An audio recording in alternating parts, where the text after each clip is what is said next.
Hello dear aspirants, I am Akriti Kanchi, your mentor from Prepp IAS, and I have been trying since 2 months to make your newspaper reading as easy and effective as possible. And we cover newspaper from both prelims and mains point of view, pinpointing from which part of the syllabus it is important. Okay, so anybody who is watching this news, keep the syllabus, especially the hard copy, I'll recommend with the newspaper reading. This way you will understand newspaper, how it is relevant for UPSC. Okay, let's start with the front page. Now Trump proposes tariffs, import tariffs on steel, aluminium imports. Okay, so this comes under syllabus of GS paper 2, which is polity, governance and international relations. Effect of policies of developed country affecting India's interests.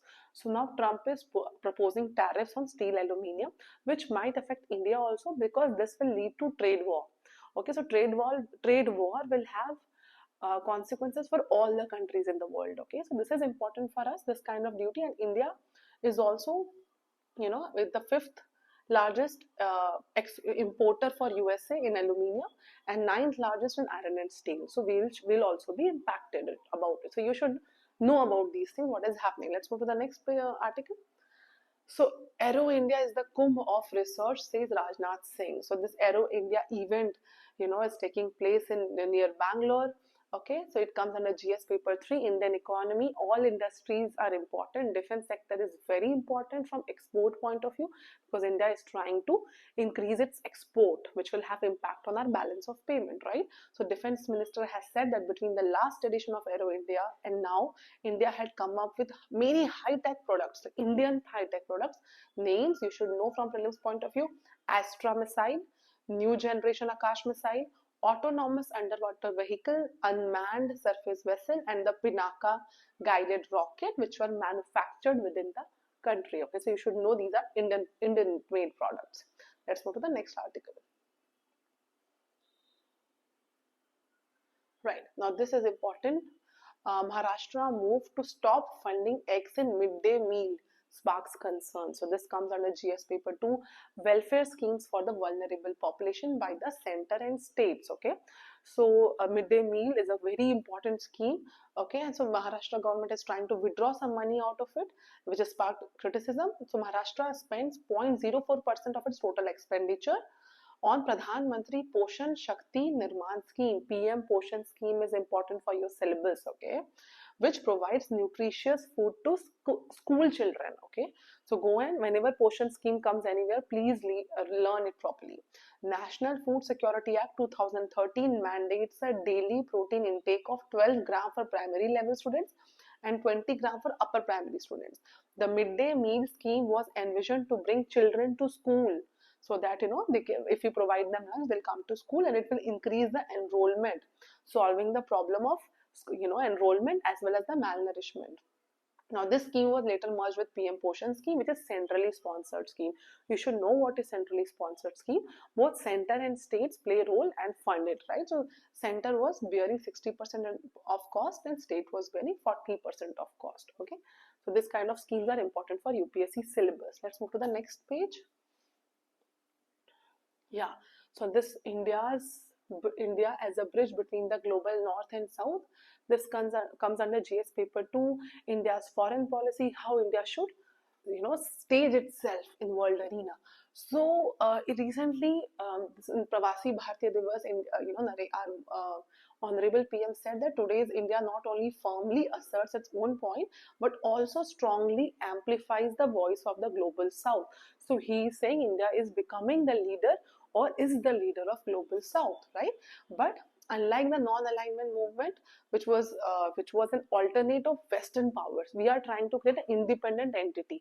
We are not talking about other powers, and generally people look at India as an alternative to China. So this editor is saying no, we shouldn't see India only as an alternative to China, but much more than that. So what is much more than that? So it's saying that India is trying to create an individual identity independent of other countries. Okay, not anti-China or anti-West, unlike those times. So first, how should India behave? It should make sure that it is the approach of development with global south is not top down, Okay, and the positive thing about India is India often lays emphasis on equal partnership with other developing countries. First thing is that. So Global Development Compact, which is newly announced, aimed at facilitating growth in the global south. Okay. Also, in New Delhi should lay stress on more human-centric approach to tackle developmental challenges. So they have talked about a thing called Mission Life, lifestyle for environment, which encourages low consumption lifestyle, which our father of the nation Mahatma Gandhi propounded. Okay, they are also saying that we should focus on our our capacity building around Indian technical and economic cooperation program, which implements sector specific short term activities. Okay, India can leverage its experience from MSMEs and women SHGs, Kudumshri project, and try to help the capacity building in the other global south countries. Lastly, India has called for more inclusive global governance. The editor is appreciating India's stance in the foreign policy. Okay, the nation demonstrated this intent that we are very inclusive by championing the addition of the African Union in the G20. So G20 is the group of nations of the biggest 20 economies of the world. So India is propounding, let's bring African Union also is in there, which is a great example of being a leader of global south. Okay, so long-term goal should be India to create its own robust domestic system, right? And we should become voice of the global south, but we should make sure we also listen to the global south. Okay, that's what the editor is saying. Let's go to the next article.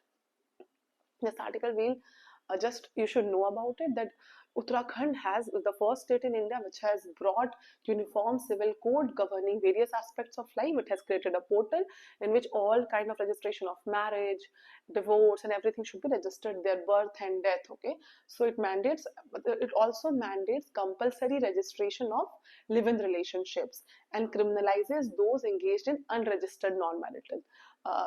If you are living in live-in relationship and you are not registering, then that will be a criminal act. So some things are positive in this Uttarakhand's UCC, and some things are negative.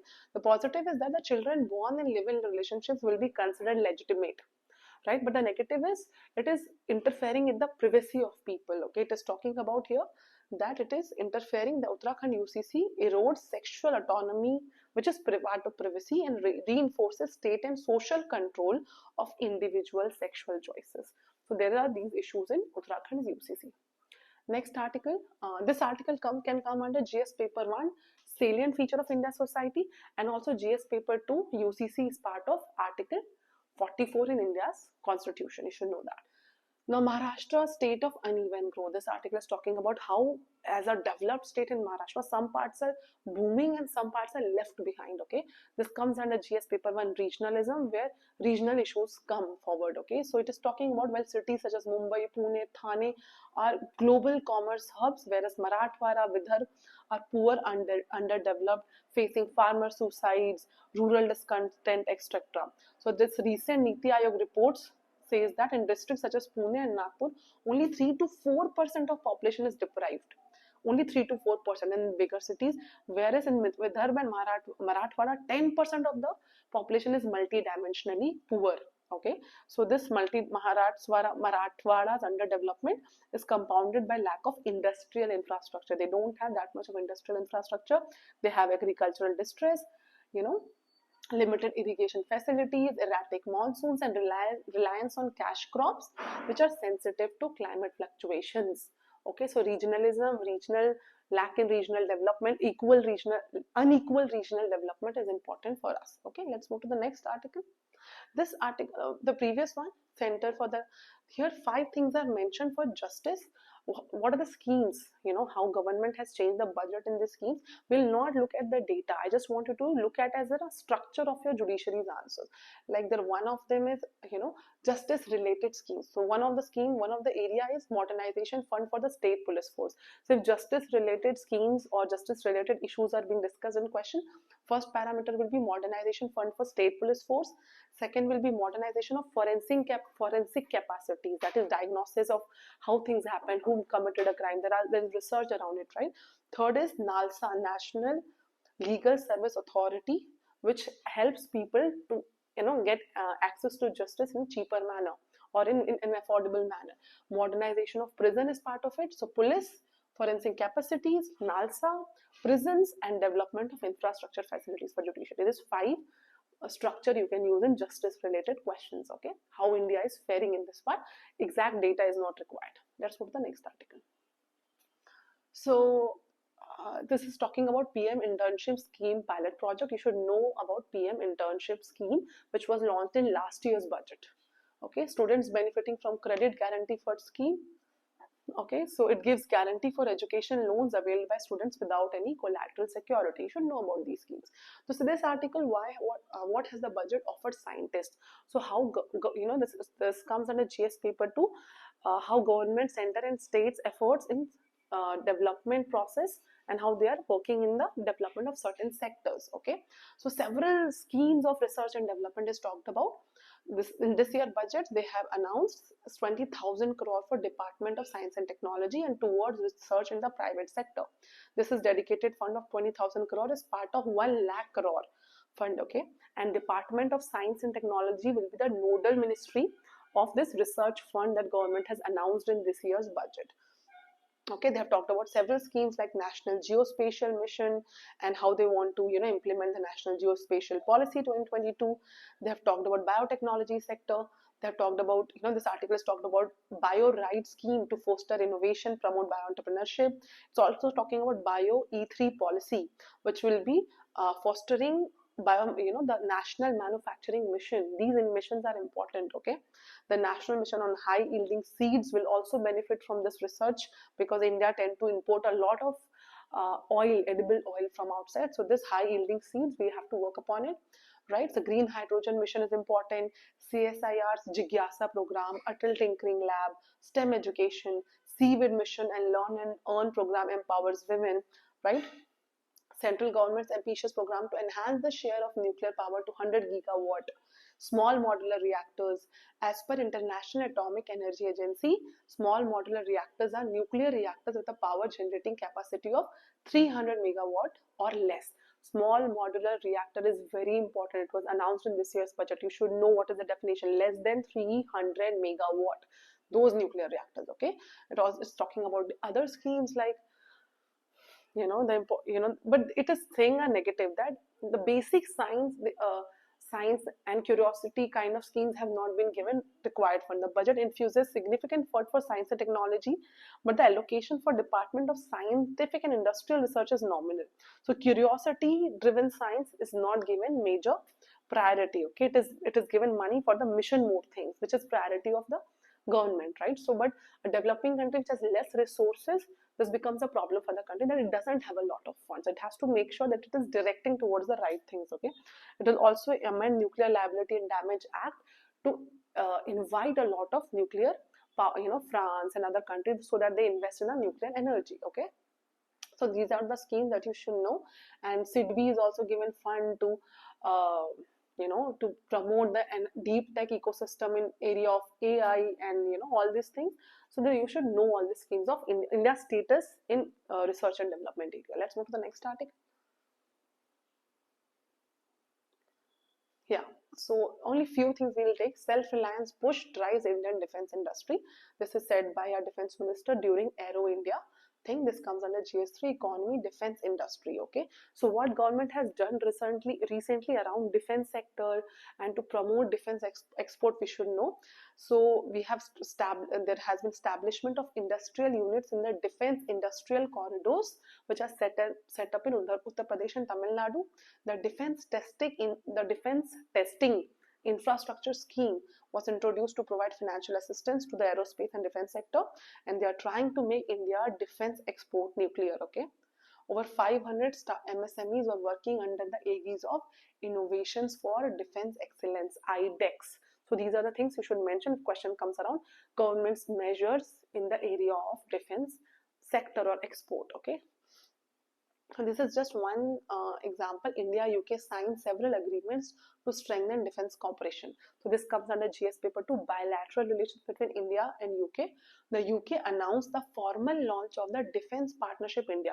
So since US is making good relations with India in defense sector, all the other countries also want to do it, right? So UK is trying to do that, and they have created a separate Defense Partnership India DPI, a dedicated cell within the UK Ministry of Defence for deepening cooperation with India. So India has been given that much of priority okay, because they want to sell to India, right? Stealth aircraft from Russia and US showcase their aerial capabilities in Aero India.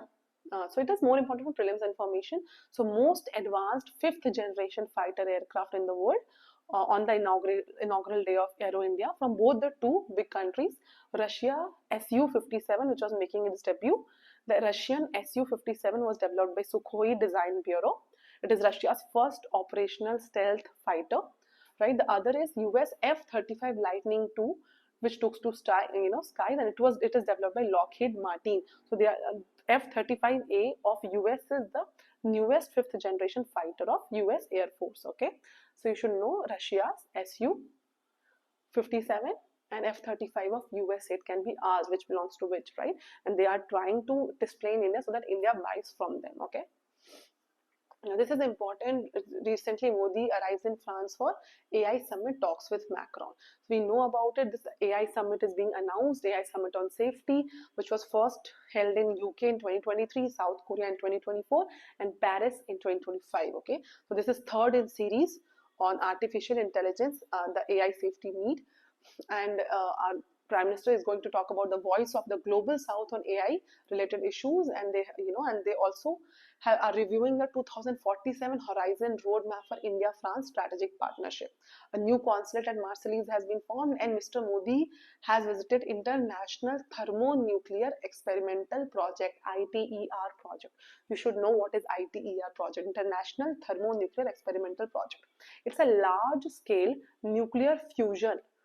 Till now, the reactors which have been producing nuclear energy is nuclear fission. They are using the concept of nuclear fission. They are using nuclear fusion reactor being built in France. A lot of countries are participating, like China, China, India, Japan, South Korea, Russia, USA, and it will be the world's largest tokamak. Okay, tokamak is Japanese terms. Go and search what is Japan's tokamak, and it is a device which helps nuclear fusion energy, how to create an energy out of nuclear fusion. Tokamak. Okay, let's move to the next article. So remember the term tokamak. Let's move to the next article. Southern states should benchmark themselves against the world, says CEA. This comes under more CEA is our chief economic advisor, who was part of economic survey also. This comes under GS paper 3, employment related issues. One thing I want to take from this article is he has classified skill levels in 4 categories. That is basic level 1 to highest level 4, which is like medicine and research and development and geology, etc. So he's saying the southern states have several people in skill 1 and skill 2, but in skill 3 and skill 4 they do not have a significant amount of people who can work in this area. So he's saying that we should work up in creating our skill set, or our population or demographic dividend should focus on skill 3 and skill 4, which is more advanced kind of skills. Okay, let's move to the next article, last article of the day. So this is India is anyways very good in the medical area, and the medical tourism is famous here. So recently a cross blood transplant performed on a patient with Bombay blood. So you should know that Bombay blood is a very rare group. This can come under the syllabus of GS3, achievements of Indians in science and technology. So the patient's mother donated her kidney, though she did not have the Bombay blood group, but still doctors in Chennai had performed cross blood transplant for close to 2 decades. But this was also a sheer miracle. Okay, so you should know about this Bombay blood group.